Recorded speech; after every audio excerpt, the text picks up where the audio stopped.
How can one live in this world without being corrupted amongst people who are already corrupt?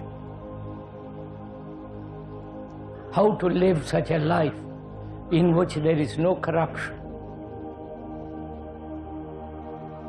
Your teachings, sir, are very good directing so far as individual lives are concerned. But we are today in an atmosphere where politics is dominating the whole life, not merely our economic life, social life, political life, even philosophical life. The questioner asks, politics dominate. All our lives are controlled, shaped by politics. And is it possible for the individual to be free from this pressure of politics? What is government? And who are the politicians who are taken the responsibility of governing the people?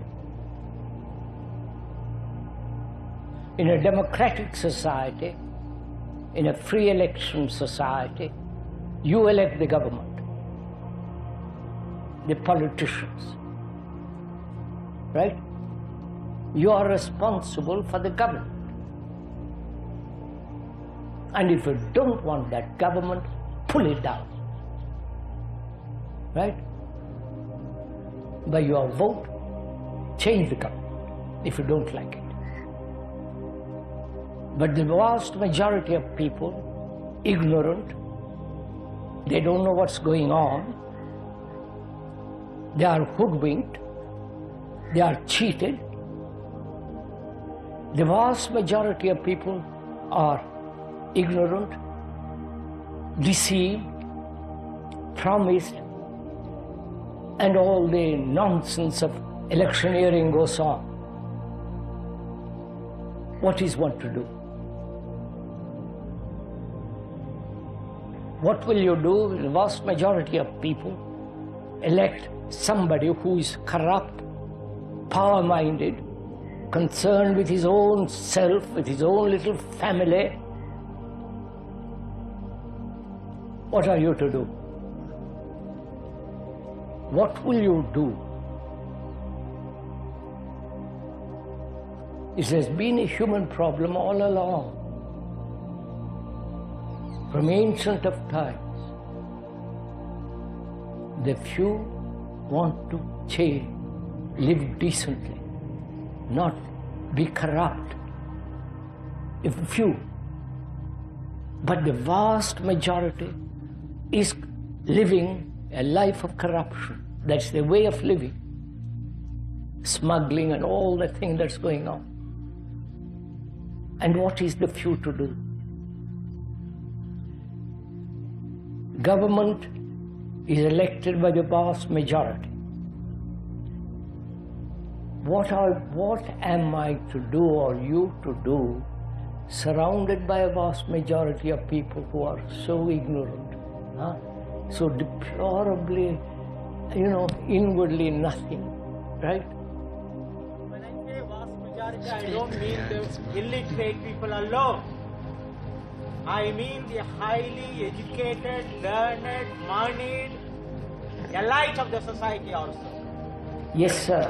The moneyed people, the educated people, the people who are very poor, the people who are, and so on.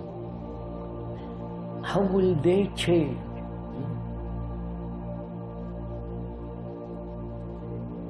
Man desires power, both so-called siddhis as well as physical powers. Right, sir? That question has not been solved. So, how will you bring about a change in the cessation of power and educate or help the vast majority who don't care as long as they have little land, little food, little, they're absolutely satisfied. What will you do?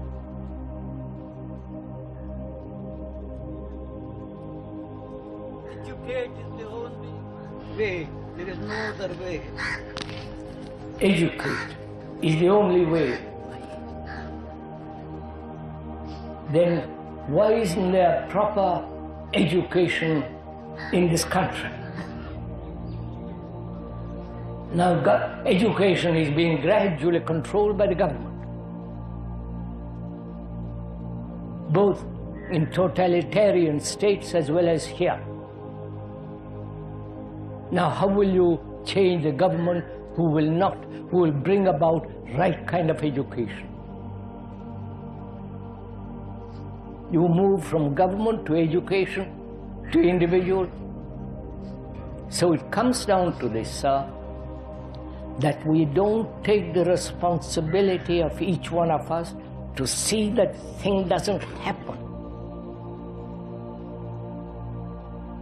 Will you educate your servants if you have them?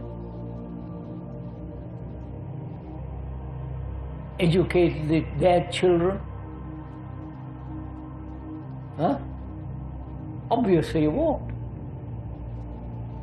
Because you're only concerned with yourself, with your little family. So will you do it? Absolute silence. Therefore, you're going to have the government that you want, you deserve. Let's face things as they are.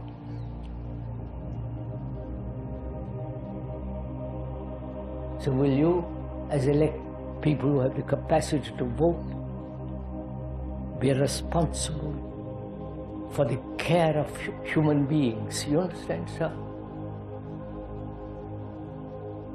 Will you do it?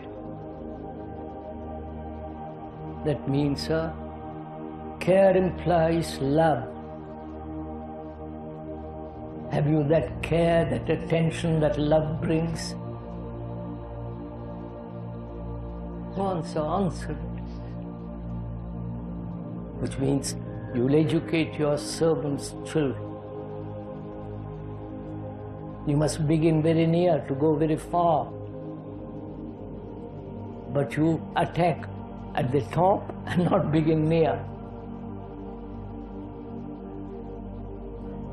Will you have the energy, the capacity, the drive, the love to bring about a different world? But nobody wants to do this. We want the top to bring about a change, and then we comfortably fit into it. And the top, the highly political, power-minded people are not going to change. Right? It's very easy to say, somebody must change, I must change. Will you radically, deeply change? Will you? When?